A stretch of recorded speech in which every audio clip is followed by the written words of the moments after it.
आपको जान के बड़ी हैरानी होगी कि लॉस पिछले हफ्ते ऑलरेडी गेजेट नोटिफिकेशन आ चुका है डीप फेक से रिलेटेड, है ना, डीप फेक, एआई सारे से रिलेटेड आ चुका है। सो टाइम बाय टाइम जैसे जैसे हमें प्रॉब्लम पता लगेंगी, सरकार ऑलरेडी एक्ट करेगी। और जहां तक रही किसी भी तरीके से सोचने की बात, तो अगर आप देखेंगे हमारे प्रधानमंत्री सारी टेक्नोलॉजी में खुद रुचि ले रहे हैं पर्सनल लेवल के ऊपर जाके, जो कि एक बहुत बड़ा मुद्दा है। सो इसीलिए हम लोग एक्सपेक्ट कर रहे हैं, हमारे लिए मतलब गर्व का माहौल है कि आज प्रधानमंत्री ने एआई समिट करा और वर्ल्ड देख रहा है इस वक्त, और बाहर की दिग्गज कंपनियां, अल्फाबेट, जो माइक्रोसॉफ्ट, एनवीडिया जैसी कंपनी आज इंडिया में आ रही है। इंडिया के पास पावर क्या है? इंडिया की पॉपुलेशन।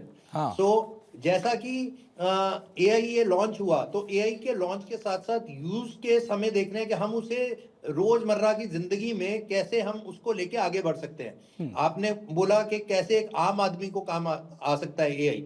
अगर आप देखिए, आज से 50 साल पहले भारत एक कृषि प्रधान देश रहा है, जहां पे किसान अपने पानी भी, बीज भी खुद बोता था। आज की डेट में ड्रोन टेक्नोलॉजी है, ड्रोन अपने आप उड़ता है, आप उसमें टाइम सेट कर दीजिए, सारा मामला ऑटोमेशन से रिलेटेड है।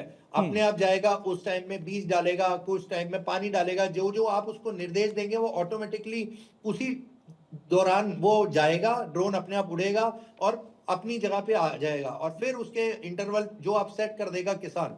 सो मैटर इज नॉट कि उसको यूज, हमारे को ये देखना है कि हम एआई कितनी जल्दी सीख लेते हैं। कोई भी हमारे को डरना नहीं है। हाँ, अगर हम नहीं अपने स्किल सेट को इम्प्रोवाइज नहीं करेंगे, हम इस स्किल के अंदर एआई को अपने रोजमर्रा की जिंदगी में नहीं लेके आएंगे, तब जरूर हम पीछे रह जाएंगे। तब हम जरूर ये कहेंगे कि हाँ, हमारे लिए नौकरियों की कमी है। But once you get expert, आपके लिए नौकरियां इमेंस हैं, आपके लिए अपॉर्चुनिटीज इमेंस हैं, आप उन्हें अवेल करने वाले होने चाहिए। जी, मतलब खतरा नहीं है, कुछ कुछ चीजें उसको इस समिट में क्लियर कर लिया जाएगा। संजीव सर, समझना चाहेंगे कि एआई फ्यूचर को आकार देने में भारत अग्रणी भूमिका निभाएगा। प्रधानमंत्री मोदी का ये विजन है, और प्रधानमंत्री मोदी ने कहा कि एआई सिर्फ अमीर देशों तक नहीं बल्कि गरीब देशों और भारत के भी जो आम लोग हैं उन तक उसका इम्पैक्ट होना चाहिए, पहुंचना चाहिए। तो इसको लेकर ये जो रणनीति है, ये मोदी की जो सोच है इस समिट से, उस पर कितना असर पड़ेगा और कहां तक हम उसमें कामयाब होंगे? ये बहुत अच्छा आपने प्रश्न किया है। देखिए, एआई के संदर्भ में जो लीडरशिप होनी चाहिए वो विजनरी होनी चाहिए, रिस्पॉन्सिबल होनी चाहिए, ह्यूमन सेंट्रिक होनी चाहिए। ये नितांत आवश्यक है। जैसा कि हमारे आज इस समिट में कहा गया अश्विनी वैष्णव जी के द्वारा, भारत सरकार के मंत्री के द्वारा, कि ये एक डबल एज स्वॉर्ड भी हो सकता है। अगर इसको ठीक तरीके से हमने मैनेज नहीं किया, इसको कंट्रोल करके नहीं रखा और इसको ह्यूमन सेंट्रिक बना करके नहीं रखा, तो जाहिर है कि इसके जो खतरे हैं वो भी बहुत बड़े पैमाने पर आ सकते हैं। एलन मस्क से एक बार इसके बारे में पूछा गया था कि एआई के खतरों के संदर्भ में आप क्या कहना चाहेंगे, तो उन्होंने इसकी तुलना न्यूक्लियर वेपन से भी की थी और कहा था कि उससे भी कहीं ज़्यादा डेंजरस मैं इसको मानता हूँ अगर इसके खतरे अगर देखना शुरू करें तो। हेनरी किसिंजर भी एक बार एआई के खतरों को लेकर के बिल्कुल चौंक गए थे जब उन्होंने इसके गहराई से इसके बारे में एनालिसिस की थी। तो ये मेरा ऐसा मानना है अंजनी जी कि इस कारण से ये बहुत आवश्यक है कि एआई का जो कंट्रोल है, जो एडमिनिस्ट्रेशन है, जो इसका जो गवर्नेंस है, वो रिस्पॉन्सिबल हाथों में रहे, वो ह्यूमन सेंट्रिक तरीके से और ह्यूमन कंट्रोल तरीके से इसको डील किया जाए। और उसके लिए जाहिर है कि गवर्नेंस के जो स्ट्रक्चर्स हैं, जो लॉज हैं, जो इसको रेगुलेट करने के, इसको मॉनिटर करने के जो मेजर्स हैं, वो बड़े पैमाने पर और त्वरित गति से लिए जाने की आवश्यकता है, क्योंकि इसके जो यूजेजेस हैं वो लगातार बढ़ते जाने हैं।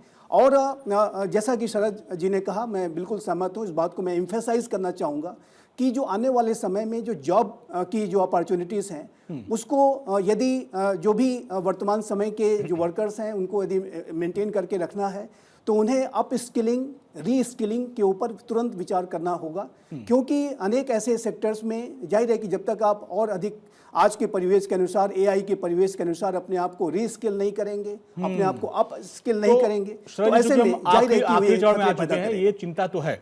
यानी अब जो हम लोगों की पीढ़ी है, हम लोगों को समय के साथ और अपग्रेड होना पड़ेगा, क्योंकि टेक्नोलॉजी के मामले में पूरी दुनिया बहुत तेजी से आगे बढ़ रही है और रोजगार को लेकर आपने भी कुछ आशंकाएं जताई हैं। लेकिन जिस तरीके से पीएम मोदी का और भारत का विजन है कि एआई फॉर ऑल, तो एआई फॉर ऑल का लक्ष्य तो है हमारा, लेकिन इसके दुरुपयोग को लेकर लोग ज़्यादा आशंकित हैं। जैसे कुछ वीडियोज ऐसे होते हैं, प्रधानमंत्री मोदी का ही डीप फेक वीडियो बन गया, दुनिया भर में तमाम ऐसे वीडियो सामने आ रहे हैं। तो जो क्रिएशन के नाम पे जो उसका दुरुपयोग करते हैं, उसको लेकर इस समिट में सिर्फ भारत नहीं पूरी दुनिया में इसको लेकर एक सख्त रेगुलेशन बनना चाहिए।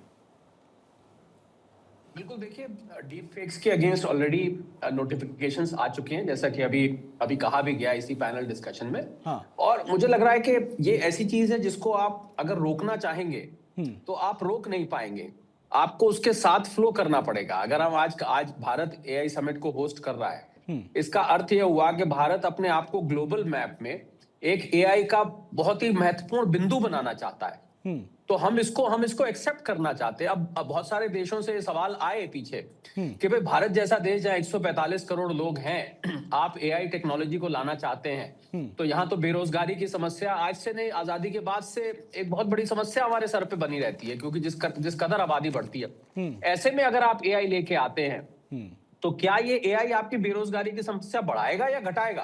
पर उसका अब इसके दो हल है। या तो आप कह दीजिए हम एआई को नहीं आने देते, वो आप कर नहीं सकते हैं, क्योंकि ये आपके बिना जाने, आपके बिना कुछ किए आपकी जिंदगी में प्रवेश करता जाएगा। बहुत सारे एजुकेशन हो गया, हेल्थ हो गया, सिटीजन सर्विसिंग हो गया, गवर्नेंस हो गया, डिफेंस हो गया, इनोवेशन हो गया, स्टार्टअप्स हो गया, या आप जो भी फील्ड उठाएंगे वहां पर अब आपको एआई दिखाई देगा। तो आप चाहें या ना चाहें ये तो आएगा। तो इससे बेहतर अप्रोच ये है कि आप खुद को इसके लिए तैयार कर ले। हाँ। और खुद को तैयार करके इसको दोनों हाथों से आप स्वीकार करें, स्वीकार ही ना करें, आप इसको राजस्व का, रेवेन्यू का एक स्रोत बनाए। हाँ। मुझे लग रहा है जहां हमने एम्प्लॉयज की बात करी, हमने एम्प्लॉयर्स की बात नहीं करी अंजनी। हाँ। आप देखिए कंपनी में जहां 50 आदमी काम करते हैं, कॉल सेंटर का उदाहरण लेता हूं, अगर उस कॉल सेंटर में 50 आदमियों की वो तनख्वाह देते हैं, मैं एम्प्लॉयर के दूसरे पॉइंट ऑफ व्यू से बात कर रहा हूं, और वहां आप एआई टूल लगा देते हैं, वो बकायदा आपकी कॉल अटेंड करता है, लोगों की समस्याओं का समाधान करता है, लोगों को बकायदा जवाब देता है, और दूसरे को मालूम भी नहीं पड़ पाता कि हम किसी एआई से बात कर रहे थे। बिल्कुल। अब देखिए 50 आदमियों की सैलरी बची, उसका प्रॉफिट बढ़ गया।